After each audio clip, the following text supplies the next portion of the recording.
Je couchais avec mon père. Une histoire écrite par Ernestine Nadia Mbakou. J'étais prête à tout pour gagner de l'argent. Je voulais plus que tout obtenir ce qui allait m'ouvrir la voie au bonheur.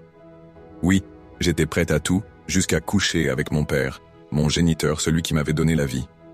Lisez-moi jusqu'au bout. Tout commença bien avant ma naissance. Ma famille avait des revenus modestes avec des rêves plus grands.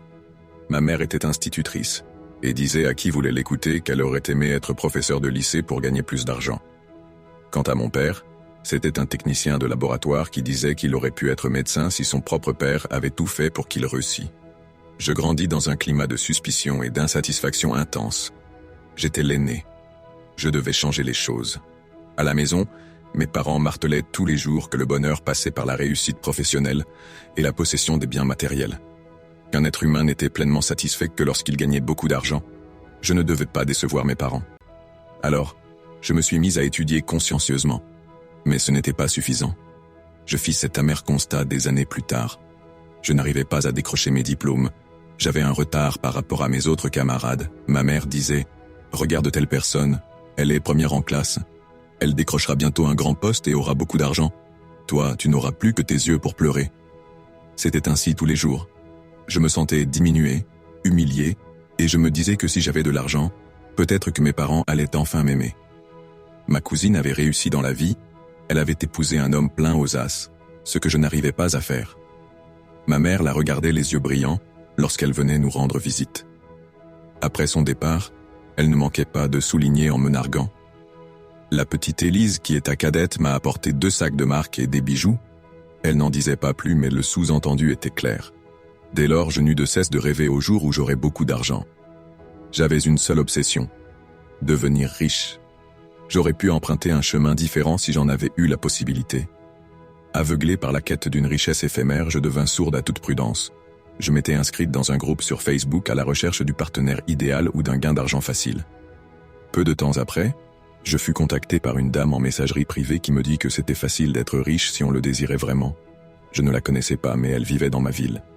Nous nous fixâmes un rendez-vous. Elle descendit d'une grosse voiture qui me fit rouler les yeux.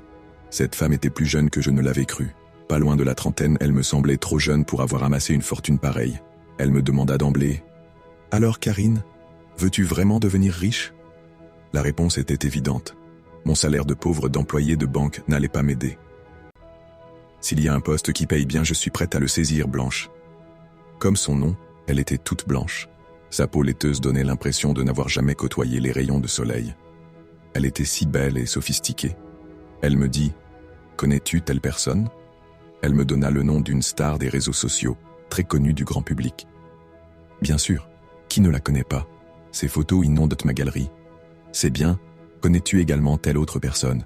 Je ne savais pas où elle voulait en venir. Elle me donna le nom de plusieurs filles connues de la toile qui avaient réussi leur vie. Ce sont mes produits. C'est grâce à moi qu'elles sont arrivées où elles sont aujourd'hui. Je t'ai observé, Karine. Tu es calme, respectueuse et posée. Je n'aide que les filles qui savent ce qu'elles veulent. Ces autres-là, je n'en ai rien à foutre. Je ne comprenais pas ce qu'elles voulaient dire. Ces filles effectuaient un travail acharné pour avoir de l'argent. Elles le disaient elles-mêmes tous les jours sur leurs pages respectives. Crois-tu que ce soit vraiment leurs activités qui leur permettent de faire les voyages autour du monde, Karine? Ne sois pas bête. On ne peut pas avoir un fonds de commerce d'à peine 1 million et dépenser des millions chaque jour. J'espère que tu as compris. Je n'avais rien compris. Pour moi, Blanche me racontait des histoires. À la fin de la discussion, elle me dit ceci. Si tu es prête à faire ce qu'il faut, dans quelques jours, tu auras suffisamment d'argent pour mener la vie de tes rêves. C'est à toi de choisir. Et pour te prouver que je ne mens pas, je vais te donner un indice sur 2 de vos pseudo-femmes battantes. Tu iras le mettre en commentaire lors de leur prochain post. Elles vont te bloquer par peur.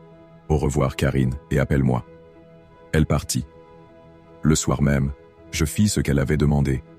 Je fus bloqué sans procès. Blanche avait eu raison. Je l'avais appelée très tôt pour lui demander « Qu'est-ce que je dois faire ? Je t'enverrai une liste par mail. Tu choisiras ce qui te sied le mieux. Tu auras ton argent sans condition. Tu as le droit d'être heureuse. » Oui, j'avais ce droit-là.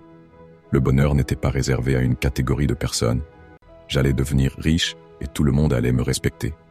Si cette histoire t'a plu, abonne-toi et tu auras la suite demain à la même heure. N'oublie pas de mettre en commentaire. Je désire la suite.